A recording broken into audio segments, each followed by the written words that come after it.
Jeanne Ives, welcome back to the Illinois Channel. It's been too long since we spoke to you last time, and there's a lot been going on that we wanted to follow up with you. We got the redistricting, we got the energy bill, we've got the electric vehicle bill that just went through the fall veto session. We got any number of other things, including the election in Virginia. So you are doing something called Breakthrough Ideas right now, where you still have your voice being heard and you're engaged with a number of people trying to talk about the issues. With that in mind, though, we wanted to follow up and get your take on what is happening. Why don't we just start, because as we tape this on November 4, we just had the elections in Virginia where the Republican was elected governor. But also they had the lieutenant governor as a Republican, and the attorney general was elected as a Republican in that race. So 3 statewide office holders are now going to be Republican, and that's the first time any Republican has held statewide office in Virginia since 2009. So what, if anything, do you think that means for, the national elections coming up 1 year from now? And does it mean anything for Illinois? Nationally speaking, Terry, I think that it's going to be a blowout in 2022. I think what you saw in Virginia is just the start of really a massive red wave from the local all the way up to the national level, because even in Illinois in the suburbs, we're feeling like there is momentum for change. And if you do talk to people, and we talk to people all the time, grassroots people, regular people, in fact, Breakthrough Ideas, we started Breakthrough Ideas, and we immediately started getting involved in local taxing issues, local school issues, and we have met one person after another person that I never knew politically, had really no idea who they were politically, but we're all united on what's going on in our schools and what's going on locally. And I think that's why you had such a massive win in Virginia, is that Youngkin really did pay attention to just the outrage that parents were feeling by these elitists like McAuliffe and Biden and Kamala Harris and Nancy Pelosi and Weingarten. I mean, how would you bring in the head of the teachers unions to be your stump speaker at the end of the campaign? She's just an awful person, and the schools have been the big issue. So they're just tone deaf. They think they know what they know is best for you. And they were going to prove it, and they got destroyed. The New Jersey elections are exciting as well, especially the truck driver taking out the long-term Senate president there, who's a big machine Democrat. I mean, I feel like there is a movement afoot. Now, whether or not it hits Illinois, we don't know, because at least New York has had 10,000 people in the streets marching against, vaccine passports and such. And you've seen a lot more enthusiasm from these, brash New Yorkers who are just have had it up to here with government. And you just don't quite get that same momentum happening in Illinois. I don't know if we're just too polite or not, but I'll tell you what, it is just as bad in Illinois, I think, in terms of overreach by the government that you just saw in Virginia with McAuliffe and his elitist attitude. You get the same elitist, smug, arrogant attitude out of Lori Lightfoot and J.B. Pritzker and all their staff. So I hope that there's a sea change in the state of Illinois in 2022. We have a lot of room to, a lot of distance to close with our voters, I think, and bringing it home and really connecting the dot on policies. And Breakthrough Ideas is there to connect the dot on policies. That is what our major focus is to tell people exactly what's going on with the legislation that's been passed and approved by the Democrat-led legislature. When you talk to people, what kind of feedback do you get? What are they saying about the issues, and what issues are, as we had in Virginia, obviously, and in fact, when I was working at C-SPAN 25 years ago, I lived in Loudoun County. And now it was the Loudoun County School Board that kind of ignited this whole parent uprising, you might say, and it's like center stage. And now that Loudoun County School Board made national news. Who would have thought, a school board? But it goes to show that I think when we talk sometimes about critical issues that are international issues or national issues, maybe a lot of people who are not political, they don't focus on it, but all of a sudden, when they had their kids working from home because of COVID and they saw some of the malarkey, to use a nice word, that their kids were being taught, I think the parents got in an uproar and said, wait a minute, this is not what we want. We don't want critical race theory. We don't want you telling kids that we were founded on racism as a nation. And so we have the parents fighting back. And that obviously is what happened in Virginia, where I heard a number of interviews. One of the key people in that election, by the way, she said, I'm a liberal Democrat. I just don't want you, is her term, mama bear is going to look out for her cubs. And I think that's critical to say it in that way, that it's not just a folksy thing. It's about the parents all of a sudden focused on what are their kids learning, and that a lot of people in politics, and you know more than anyone how hard it is to run a campaign and how much work that is. It's easy not to become engaged, but I think all of a sudden these parents were going out to the school board because they said, we got to put a stop to this. So that was a very long setup for me to ask again, what's energizing the people when you talk to them? What are the issues that are in Northern Illinois that are getting under a burr under their saddle, so to speak? So the parent issues are a big issue. The school issues are really the issue, and those center around mask mandates, in-person schooling. It all started with us not going to school back 100% in person last August. I mean, over a year August ago. So August of 2020, everybody expected to be back in school, and they just slow walked the whole thing. In some cases, you had large school districts like Naperville not even attempt to do any in-person instruction, even for kindergartners, until finally they got shoved into it, pushed into it in March of this year. And so then, the summer comes and goes, the mask mandate gets lifted, and so everybody was expecting to just go back normal in August. And a lot of school districts were saying, we're not going to police this in our hallways. We're not going to tell these kids constantly to pull up their masks. We know the data. In DuPage County, where I live, not a single kid under the age of 20, not a single person has died of COVID. We have the highest vaccination rate in the state, in DuPage County.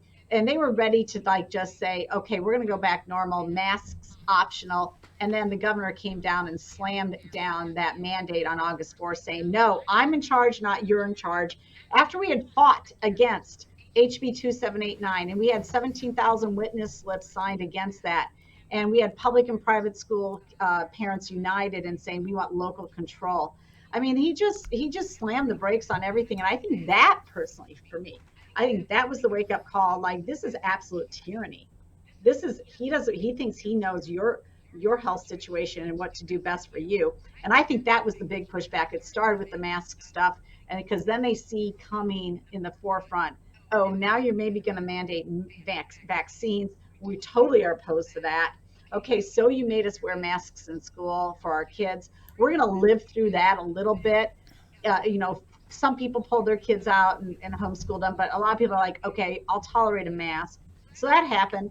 But then you started to get, just alarming reports about what was happening with critical race theory. And again, Naperville, 203, massive public exposure on that, big articles. They're teaching it. They're teaching it everywhere.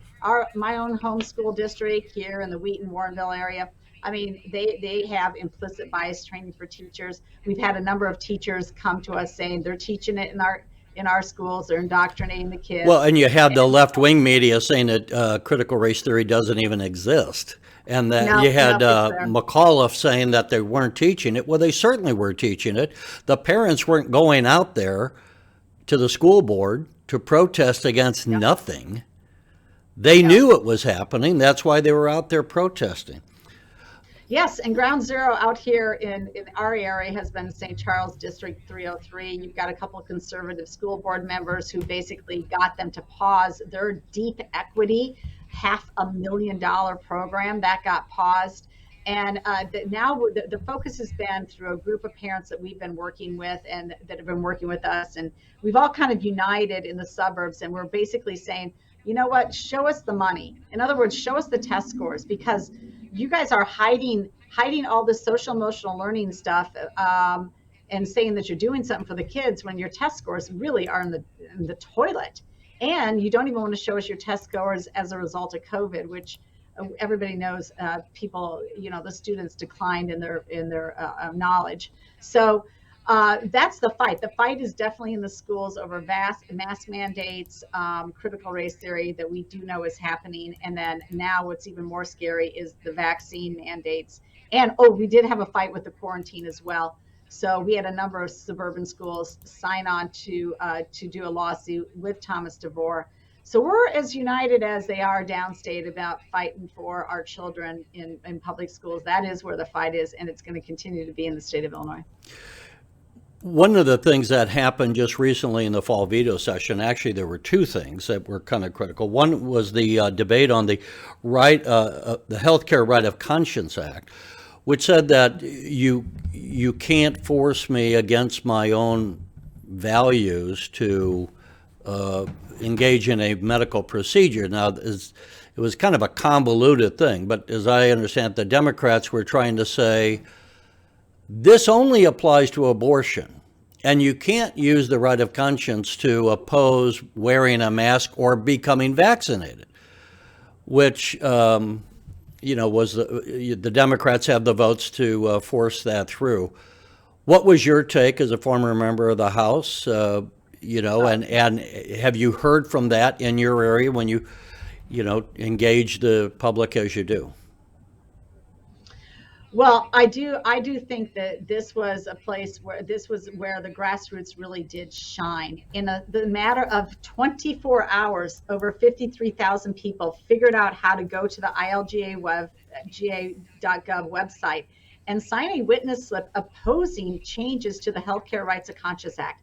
That's a phenomenal feat. And what did the left say? What did Pritzker say?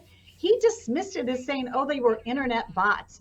Are you kidding me? No, there were over 53,000 people that said, hell no, we have a right to decide what goes in our body. Sorry, period, full stop. And it's not the government, and we oppose this. We oppose this. This is his 21st month of tyranny. We're at like 590 days, I think, of his executive orders on an emergency order that should have lasted no more than 30 days. We're at 590. We're one of 6 states that have an indoor mask mandate. Our test positivity rate is lower than when he lifted the mask mandate back in June. Nothing he does makes logical sense. He's saying, well, now it's based on hospital beds. Well, don't move the metrics. You got rid of, apparently the hospital system got rid of 1,000 ICU beds. Why did they do that? I'm betting that they understand there's population a little bit better than the governor did, and they reverted some of those ICU beds back to regular beds because it's very expensive to have beds that could be used elsewhere sitting there ready, rigged up for ICU. I mean, the guy doesn't know what he's doing. This was a big overreach on his part. And I'd like to make a connection on 2 things here. Today, as we record this, November 4th, it came out in numerous reports that Biden did get the OSHA administration to agree that they were going to enforce a vax mandate on companies with over 100 employees, and there is going to be thousands of dollars of fines if they discover that you have not been in compliance with either making sure your employees are vaccinated or that they're testing weekly. Now, there's going to be massive lawsuits over that. But the point is how logical is that? If the Biden administration, along with the Pritzker administration, wants to say that this is a pandemic for which we have to still be wearing masks indoors and doing all sorts of other mitigations like testing constantly and also pushing the vaccine, if that's the case, are you saying that COVID doesn't reside in companies of less than 100 employees? Is that what you're saying? No, I mean, that doesn't make sense at all. If this is a pandemic, then why isn't it mandated for everybody? Why isn't it? These guys make no sense, right? Same thing with Pritzker. Pritzker changes the Healthcare Rights of Conscience Act just as it pertains to COVID-19, saying that you can't use that act to say that you have a right of conscience not to be injected with a COVID vaccine, that act doesn't apply to you. All right. So this is the first ever politically protected virus. And it also doesn't make sense because that act that they passed last week, SB 1169, doesn't even take effect until June 1st of 2022. So for the next 8 months, it doesn't matter, right? It's, whatever, we'll just deal with it. We'll deal with the fallout. So they're not serious about this at all. It's a political talking point. And I don't know who they're talking to, but we're on to them. And we're telling people. Well, even as a political talking point, it seems to me to be bad politics. If you have over 50,000 people going online, I mean, you can say, well, it's a bot. I don't think so. And as we look not only in Illinois, but around the nation, but here in Illinois, you had Mayor Lightfoot, and then with her, we're going to fire police who don't get vaccinated. Then a federal judge stepped in and put the kibosh on that for a while at least. But you had the new mayor-elect of New York City, former policeman, officer, who's saying, I'm not going to enforce that. This just seems, plus it just seems, I don't know, and I talk to people and just my own experience, it's like, I feel like I've been living the last 2 years with this COVID thing in the twilight zone, not just from the idea that I'm not going down to the Capitol like I used to or going out and mixing with people, but from the standpoint of the politics of it. How free are we? How free are the American people if the government can say, you have a choice to lose your job or be vaccinated? Now, I got a vaccination. That's not the issue. The issue is, what right does the government have to force you to go through a medical procedure? Can we force, if we say, hey, you're an unwed mother, you've already had 5 kids, we're going to sterilize you against your will? I mean, where do we draw the line and what's acceptable? But this is... I'm sure the Democrats would love to do that. Well, I mean, the thing is, this is more than about COVID. This is about setting legal precedent of what the government has the right to do. And when you look at the Bill of Rights, unreasonable search and seizures, I mean, isn't it's not just our home, isn't it our body that's protected? So I just don't hear some of the arguments being put forth on this, but it seems like so many people, by witness of the... Well, I think Ron DeSantis is putting forth these arguments. You've got other, I think, political leaders, certainly your Ted Cruz's, your Rand Paul's. They're totally putting these arguments in the forefront of anything that they talk about. Ron Johnson has done a great job highlighting vaccination problems and negative outcomes. And so I think people can easily understand that them absolutely throwing to the wayside any natural immunity as counting for something it's illogical, it's unscientific, and they're going to get caught. And I think this is kind of what happened in Virginia. I don't think that this was just about schools at some point. It may have been the catalyst. It may have been the tipping point in this election. But honestly, there was a lot of weight pushing it over to the Republican side. I mean, I think that they look at what's going on with the infrastructure bill at the federal level, and they're like, come on, you have got to be kidding me. I think people are onto the green energy scams to some degree. So I think that they're going to be in trouble. I think that Democrats are going to be in trouble, and it's going to be our job as Republicans in the state of Illinois to not miss the opportunity, like we did in 2010. There was that huge Republican wave. That was the Tea Party back then, and the Republicans, I should say. Resistant wave. People like Adam Kinzinger got into office for the first time, but we couldn't seal the deal on a governorship with Bill Brady. So we got to seal the deal on the state of the state of Illinois and how the Democrats have not served you well whatsoever. Not to mention, you got another Democrat pled guilty, of course, to bribery today. It's another just stain on Illinois. Actually, I didn't hear Mr. that. Arroyo, Who pled? by the way, voted for all the garbage while I was there, every bit of garbage. Oh, Arroyo. that's been- So yeah. he had been indicted, or he pled guilty. I see. Yeah, he pled guilty to bribery. There's many things we could talk about. One of the things I wanted to bring up is the energy bill Yeah. that was passed a while back here, not too long ago, but basically where the governor and members of the Democratic majority, predominantly Democrats, want to get rid of fossil fuels going forward. And I wanted to bring up here that here again is it's a bit dated. It's 5 years old, but it's still more or less true at this point, where Illinois gets its electricity. Yeah. 52%, almost 53% is from nuclear. We're the #1 nuclear state in the nation. But you see in magenta there, that's coal, and you see in the light blue, that's natural gas. So that's 40% combined, coming from fossil fuel. And those two little slivers, the .07 is wind, and the green is wind, I should say, and the .7 is solar. What do you make of this and this idea that we're supposed to be getting rid of fossil fuels going forward? I think is what 2045 allegedly is. Maybe. I mean, what is that? Approximately 24 years away. Conceivably, you could have a technological breakthrough that would allow wind and solar to be available 24/7.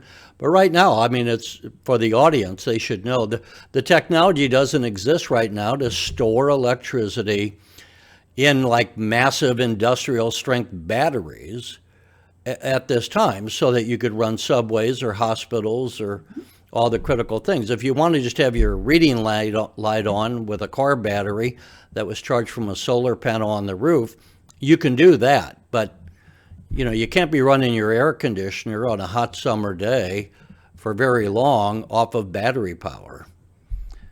Well, listen, we don't need to look any further than what happened in Texas earlier this winter, what happened in California with the rolling blackouts.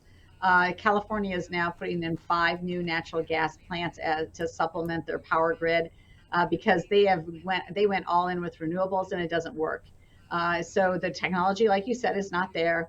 It would take massive amounts of land mass to replace the energy that we have. It'd be like, oh gosh, I can't even remember what it was. I think it was 228,000 square miles. It took up I just had Steve Gorham on, who is really knowledgeable in this area. I had him on our podcast. If you want to go to and listen to our podcast, you can go to breakthrough-ideas.com. You can find our podcast on Spotify, Apple Podcasts, AM 560 podcast listing as well. And you can download that. So we talk about all sorts of subjects. We get local experts in about those. And we did just have one about this green energy bill. And I tell you what, it's just not going to work. And in the end, if they really, really, truly do enforce the shutdown of fossil fuels in the state of Illinois, what's going to happen is we are going to import across state lines fossil fuel energy, and we're going to do so at a much, much higher price. That's what we're going to do. At the meantime, if you put more wind and solar up, you're going to completely destroy really productive farmland. And because the farmers, hey, look, if you're giving me a huge subsidy to not farm and I have no risk, then and you're just going to pay me to put solar panels on my land, I'm going to go retire to Florida and I'll collect a rent check from you guys every single month and I'm fine. Is that really what we want to do with Illinois farmland? It's not logical whatsoever because it doesn't make sense to do it here. Every time you put on more wind and solar, you need more fossil fuels as backup when they're not producing. So it doesn't make sense. There's no technology to make that make sense at all. And yet they're going forward full steam ahead for ideological purposes. It's shameful. It's absolutely shameful. I'd like to, we're going to keep track of some of the metrics. I'm just going to give your audience one measure because it just kills me. First of all, they're all for the little guy, right? Oh, the Democrats are for the little guy, right? That's why we're going to give $4,000 electrical vehicle tax credits to people who purchase $100,000 Teslas. Because we're for the little guy? And that got passed in the bill. And then they say, well, we're going to have 1 million, Illinois is going to have 1 million electrical vehicles on the roads by 2030. That's in 9 years. Guess how many we have now? You can go find it out. You can Google it all you want. Just over 33,000. So you tell me how Illinois is going to put 100,000 vehicles, electrical vehicles, on the road and force people to purchase them, by the way, by 2030. Not going to happen. And if you did try to do that, you would not even have the electrical grid infrastructure to make that possible.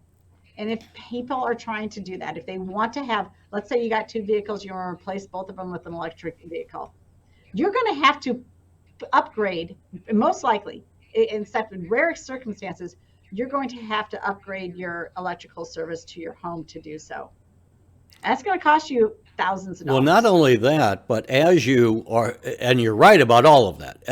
But the other thing is, I am right. When we force wind and solar, the cost of electricity soars. It's going to be, the thing I tell people is one of the key reasons why Americans have had such a high standard of living vis-a-vis other nations. Not the only reason, but one of the key reasons is we have enjoyed cheap energy for years, and coal and natural gas are always on electrical sources, and they're inexpensive. So we walk around as Americans leaving the lights on. In other countries where these powers are the source is much more expensive for electricity, they don't do that. Now, if we raise these costs of electricity, and it becomes 3 times more expensive, 4 times more expensive. Are you really want to be driving around in an electric car now instead of gasoline powered? This is the people are being set up for a cost explosion that I don't think they're being made aware of. Now, one other thing. Go ahead if you can if you want. No, you're absolutely right. And listen, I was fortunate enough to do a little bit of an energy tour with a few state reps. They invited me along, and we went to a coal mine. We went to a Clinton nuclear plant. We saw wind and solar fields. They went to the Prairie State coal generation site. I mean, we have we're running at full capacity. Every place we went to, from nuclear to the coal mines to the Prairie State energy plant, they're at full capacity. They cannot produce anything more. So if you lose them, and they're 35% of our energy mix, how do you replace that? You can't replace it. This is all the biggest scam ever. So I just people need to be aware of that. Well, and it does seem to be virtue signaling. My point is, it's going to take more electricity if you replace it with electric vehicles, electric stoves, electric heating in your home. You get rid of natural gas, and we're already at max capacity. We already are importing some electrical generation. I can also report from previous interviews and other stories I've worked on that even the so-called clean energy isn't really clean. What do you do with when you want to get rid of an old solar panel? I mean, that has all kinds of chemicals in it. What do you do when the windmill runs out and with these blades? Where do you put those? They're burying them in South Dakota. Is that right? Yeah, that's where they're headed. And plus, these take what's the term? The key minerals. That's not the word I'm looking for, but China. Rare earth minerals. They take rare earth minerals to have these, and China controls so much of the rare earth minerals. So all of a sudden, we might be having supply chain problems with trying to get the rare earth minerals from China. At the very same time, then a couple of years from now, we could have armed conflict with China if they try to go after Taiwan. I don't want to go too far afield, but right. If you have to look below the surface, and you can't just be virtue signaling, Yeah, energy is a national security issue, obviously, and I much prefer energy independence to being beholden to the Saudis or anybody else. let's look, one of the other things that happens every 10 years, they redraw the boundaries for the political districts. Yep. And we had you a year ago were running in for Congress. Yes. And here we have the political leanings. We often say that instead of the voters picking their congressman, it's the congressmen are picking the voters. And you can see how heavily Democratic these districts are as we go through the list. Those are the heavy Democratic ones. Here are 6 that are a little bit less Democratic in their leanings, but still heavy, still Democratic leaning, but just a little bit. And you had run last year in the 6th against Mr. Caston. Now Newman and Congresswoman Newman is going to be put up against Caston. So what do you think? And, it's so hard for the Republicans, but this, again, going back to Virginia, if Virginians can turn against, the Democrats, the voters, I suppose that's the key. When does the public get riled up and go and say, I may have voted Democrat before, but now I'm going to be voting for the Republicans? And that, if anything, is maybe the issue for the Republicans in Illinois, is to say, find the issues that actually matter to people and hit on those issues. Yeah, no doubt. I mean, I think people are politically getting far more aware, and they're waking up to it. And I think it's because they just do see the overreach of Democrat governors and the Democrat Biden administration. I think that they understand that he completely destroyed any sense that we have a border anymore in this state. I don't think they like the idea that 2 million illegal immigrants are going to now be residing in the state at taxpayer expense, because that is exactly what's happening. I think that they are very concerned about rising taxes again, massive amounts of inflation, and all these giveaways. They read and hear enough to understand. And then on top of it, the vaccine mandates and everything else. They know, they're waking up. They're smart enough to figure it out.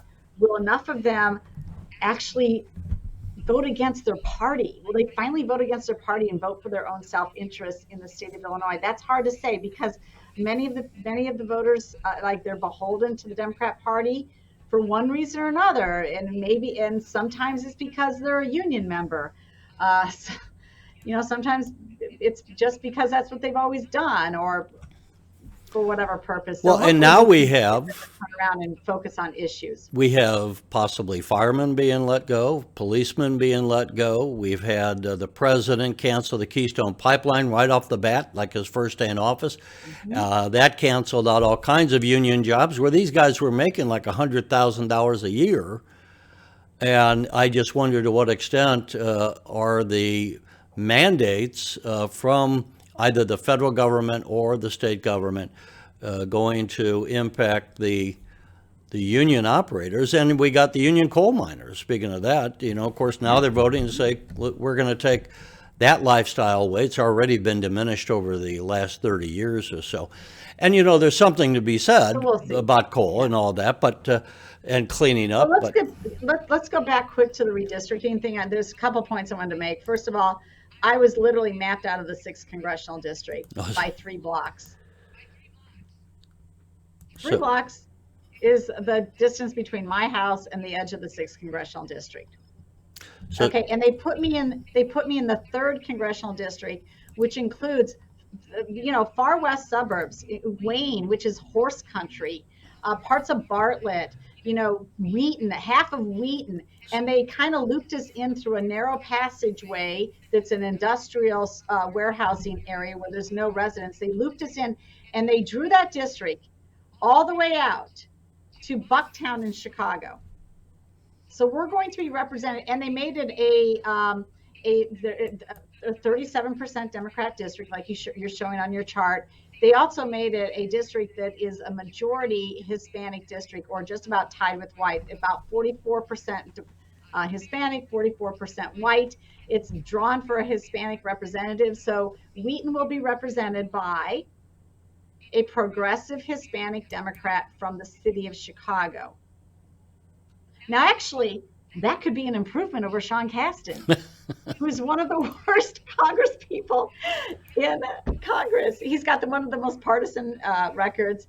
He's just an idiot. So it could be actually an improvement. But does it mean that we have a lot in common with a progressive Democrat from the city of Chicago representing, horse country out in DuPage? I don't know. I don't know. I think that sometimes the issues are a lot different. So that's what happened there. And then, of course, it's pretty obvious that the Democrats like neither Sean Casten or Marie Newman, which is why they initially lumped them together until Casten complained, or that's the rumor that he complained. That's the rumor. That's what's out there. And they separated them and gave him the 6th congressional district. And she said, well, hey, I'm going to run against you. So game on. I think that's kind of going to be a very interesting primary battle between those two. I just also, yeah. Go ahead. One last thing, Sure. On the record here. When the Wisconsin Democrats sued all the way up to the Supreme Court about the gerrymandering that the Republicans did to them, I actually signed on an amicus brief in support of that and in support of fair maps. So I want people to know, it doesn't matter what party's doing this, I think that we should have an Iowa type drawing of the maps that starts with a computer drawing. And if you look at Iowa's districts, they are all split along county lines and they're all pretty much square and compact, all of them. And that's not what you get in the state of Illinois. That you've got a spaghetti mess. Yeah, over the years, I know Governor Edgar had talked about a redistricting conference, and that was put on by the Paul Simon Institute at the Union League Club some years ago, and we covered that. The Illinois Channel did, and you had people from both sides of the aisle. Cindy Canary, who used to be the head of the League of Women Voters, and I would say a lifelong Democrat. She was for, fair maps, and they wanted fair maps and not the politicians drawing the maps as they have yet again here in Illinois, which are not compact. And, you have the 13th going from East St. Louis through now Springfield all the way over to Urbana. And, I can guarantee you Urbana and Springfield have very little in common with East St. Louis. So, I mean, these issues, it kind of destroys the regional interests that you otherwise would have, if these districts were more compact. Sure. So, listen, people, I suppose, are going to say, is Jeanne going to run again? And before we say no, what do you say to that, just in case people are curious? Never say never, but I have no plans to at this moment.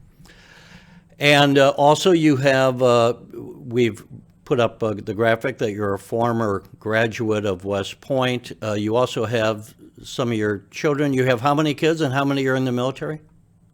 I have 5 children. I only have 2 in the military right now. One is a Navy pilot, and the other is a sophomore at West Point.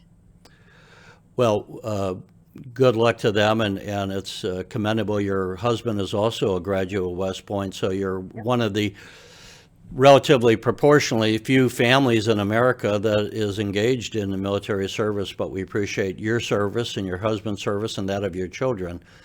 Thank you. And certainly you should have the say as much as any American, but especially so, given what you've done. Jeanne, before we let you go, unless you have any last words, we'll let you go. We know you got another event coming up this evening, and we always appreciate touching base with you. You're always insightful on the issues. And as we get into 2022, it would be fun to visit with you again and get your ideas. By the way, do you have any, in closing, they moved the primary from March to June. Did you have any thoughts on that? Is it a good idea, bad idea?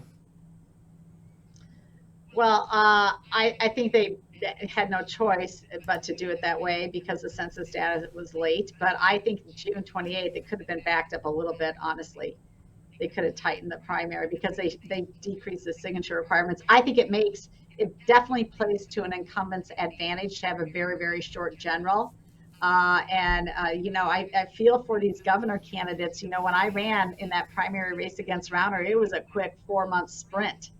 we barely got started and it was closing, and it's exhausting to run statewide. And the Republican candidates, they have been at it since February of this year. They have a really long haul to go. I mean, we're still about 8 months away from the primary, and there's, that's a lot of effort and a lot of money, and they're going to be exhausted by the time the general comes along. But I wish them all well. Well, listen, maybe they'll get some ideas on what they should be running from, some of the things that we talked about today. But I'll let you go now, and look forward to be able to talk to you again in the future. Yep. Thank you for having me on, Terry. Thanks again. Thanks for watching, and if you haven't already, please consider subscribing to our channel. And while you're at it, please leave us a comment. Thank you for watching.